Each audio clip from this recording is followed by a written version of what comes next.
എല്ലാവർക്കും ഗുരുദക്ഷിണയിലേക്ക് സ്വാഗതം. ഞാൻ നിങ്ങളുടെ സുരേഷ്. ഇന്ന് ഞാനൊരു ചെറിയ കഥയുമായിട്ടാണ് നിങ്ങളുടെ അടുത്ത് വന്നിരിക്കുന്നത്. ഇത് ഈശ്വര കടാക്ഷത്തെക്കുറിച്ചുള്ള ഒരു കഥയാണ്. അപ്പോൾ കഥയിലേക്ക് കിടക്കാം. ഒരിടത്ത് ഒരു മനോഹരമായ ഗ്രാമമുണ്ടായിരുന്നു.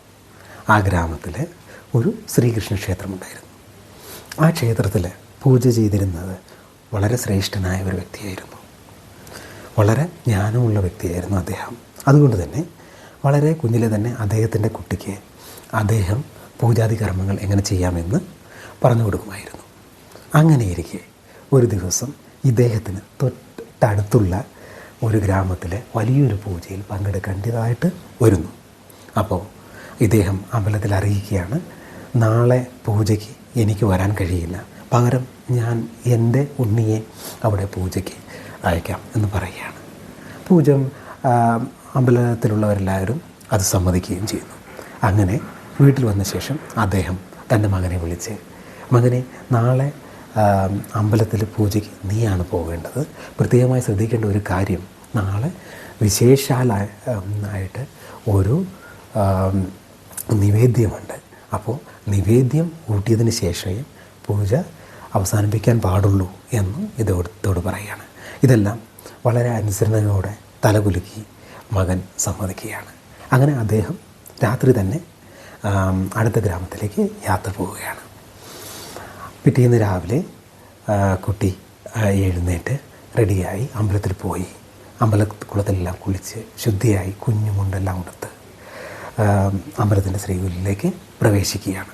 പ്രവേശിച്ച് പൂജ ചെയ്യുന്നതിനിടയ്ക്ക് കൃഷ്ണന് നിവേദിക്കാനുള്ള പായസം ഒരു ഉരുളിയിൽ അമ്പലത്തിലുള്ള അമ്പലവാസികൾ കൊണ്ടു കൊടുക്കുകയാണ്. അങ്ങനെ ഈ കുട്ടി ഉരുളി ഉള്ളിൽ വെച്ച ശേഷം ശ്രീകോവിലിൽ അടച്ച് പൂജകളിൽ പുരോഗമിക്കുകയാണ്. അങ്ങനെ പൂജ ചെയ്ത് എല്ലാം കഴിഞ്ഞ് ഇനി നിവേദ്യം മൂട്ടുന്ന ചടങ്ങാണുള്ളത്. കുട്ടി നിവേദ്യം വാരി ഉരുട്ടി കൃഷ്ണന് മുൻപിൽ കാണിച്ച് കഴിക്കാൻ വേണ്ടി ക്ഷണിക്കുകയാണ്.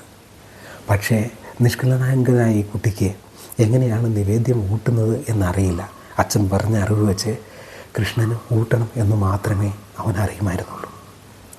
കുട്ടി കൃഷ്ണൻ്റെ വിഗ്രഹത്തിന് മുമ്പിൽ കാണിച്ച് കൃഷ്ണനോട് നിവേദ്യം കഴിക്കാൻ പറയുകയാണ്. പക്ഷേ കൃഷ്ണൻ കഴിക്കുന്നില്ല. ഇത് കണ്ട് കുട്ടിക്ക് അധികം വിഷമം വരികയാണ്. എന്താണ് കൃഷ്ണ, നീ നിവേദ്യം കഴിക്കാത്തത്? അച്ഛൻ ഊട്ടാത്തത് കൊണ്ടാണോ? അതോ ഞാൻ ഇന്നലെ അമ്മ കാണാതെ ഉണ്ണിയപ്പം കട്ട് തിന്നത് കൊണ്ടാണോ? ഞാൻ കള്ളം ചെയ്തുകൊണ്ടാണോ നീ വന്ന് ഞാൻ തരുന്ന നിവേദ്യം കഴിക്കാത്തത് എന്ന് ചോദിച്ച് കുട്ടി വിഷമിക്കുകയാണ്. കുറച്ചു നേരം കഴിഞ്ഞിട്ടും കൃഷ്ണൻ വരുന്നില്ല. അവൻ വളരെ വിഷമിച്ച് കരയാൻ തുടങ്ങുകയാണ്. കൃഷ്ണ, എന്താണ് നീ വരാത്തത്? ഞാൻ തരുന്നതുകൊണ്ടാണോ? അച്ഛൻ തന്നാലേ നീ കഴിക്കുള്ളൂ, ഞാൻ പാവമല്ലേ എന്ന് ആ നിഷ്കളങ്കനായ കുട്ടി പറഞ്ഞ് കരയാൻ തുടങ്ങുകയാണ്. കണ്ണിൽ നിന്ന് കണ്ണുനീരൊഴുകുന്നുണ്ട്. കൃഷ്ണ, വന്ന് കഴിക്കൂ, അല്ലെങ്കിൽ എല്ലാവരും എന്നെ കുറ്റം പറയും, അച്ഛൻ വരുമ്പോൾ എന്നെ അടിക്കും, ഞാൻ വിഷമിക്കുന്നത് നിനക്ക് ഇഷ്ടമാണോ? അതുകൊണ്ടാണോ നീ വരാത്തത് എന്ന് ചോദിച്ച് ഈ കുട്ടി വിട്ട് നിലവിളിക്കാൻ തുടങ്ങുകയാണ്. ഇങ്ങനെ കുട്ടി ഒരുപാട് നേരം കരഞ്ഞു കഴിയുമ്പോഴത്തേക്കും വിഗ്രഹത്തിൻ്റെ പുറകിൽ നിന്ന് ഒരു കൊച്ചുകുട്ടി പുറത്തു വരികയാണ്. ആ കുട്ടി വന്ന് ഈ ഉണ്ണിയുടെ അടുത്തിരുന്ന് തുറന്ന് കാണിക്കുകയാണ്. എനിക്ക് കൂട്ടിത്തരൂ എന്ന് പറയുകയാണ്. അങ്ങനെ കുട്ടി ഉരുളയായി ആ ഉരുളിയിലുണ്ടായിരുന്ന പ്രസാദം മുഴുവൻ കൃഷ്ണന് ഊട്ടുകയാണ്. കൃഷ്ണൻ അതെല്ലാം അനുസരണയോടെ ഇരുന്ന് കഴിച്ചുകൊണ്ടിരിക്കുകയാണ്. ഇതേ സമയം അമ്പലത്തിന് ശ്രീകോവിലിന് പുറത്ത് ഒരുപാട് ഭക്തജനങ്ങൾ തടിച്ചുകൂടിയിട്ടുണ്ട്. അവരെല്ലാം ഈ പ്രസാദിച്ച നിവേദ്യം കഴിക്കാൻ വേണ്ടി കാത്തിരിക്കുകയാണ്. ഇതിൽ ചിലരൊക്കെ കാലത്തെ ഭക്ഷണം പോലും അമ്പലത്തിലെ നിവേദ്യമാണ്. അങ്ങനെ ഇരിക്കുമ്പോഴാണ് ഈ കുട്ടിയുടെ കരച്ചിൽ കണ്ട് സഹിക്കാനാവാതെ കൃഷ്ണൻ വന്ന് നിവേദ്യമെല്ലാം കഴിക്കുന്നത്.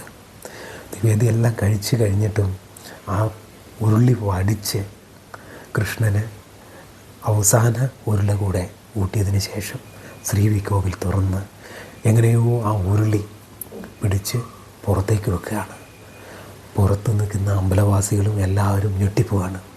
ഒരു ഉരുളി നിറയെ നിവേദ്യം വെച്ചിരുന്നു, ഇപ്പോൾ അത് കാലിയായിരിക്കുന്നു. എല്ലാവരും പറയുന്നത് എന്താണെന്ന് വെച്ചാൽ, ഇവൻ കള്ളനാണ്, ഇവൻ അത് ഉരുളിയിലെ പായസം മുഴുവൻ കഴിച്ചിരിക്കുകയാണെന്ന് പറയുകയാണ്. എല്ലാവരും ഇദ്ദേഹത്തിനോട് വന്ന് ഈ കുട്ടിയോട് വഴക്ക് പറയാണ്, നീ എന്തിനാണ് കഴിച്ചത്, നിവേദ്യം എല്ലാവർക്കും കൊടുക്കേണ്ടതല്ലേ, ഇവിടെ പലരും ഈ നിവേദ്യത്തിനാണ് കാത്തു നിൽക്കുകയാണ്, നിവേദ്യം ഉടൻ ചോദിക്കുകയാണ്.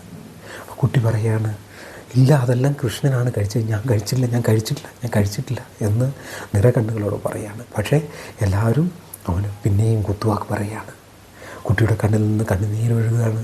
സത്യമായിട്ടും ഞാൻ കഴിച്ചിട്ടില്ല, അത് കഴിച്ചത് കൃഷ്ണനാണ് എന്ന് പറയുകയാണ്, ഉണ്ണികൃഷ്ണനാണെന്ന് പറയുകയാണ്. എന്നാൽ ആരും അത് കേൾക്കാൻ തയ്യാറാകുന്നില്ല. പെട്ടെന്ന് അവിടെ ഉണ്ടായിരുന്ന അമ്പലത്തിലെ മണി മുഴങ്ങാൻ തുടങ്ങി.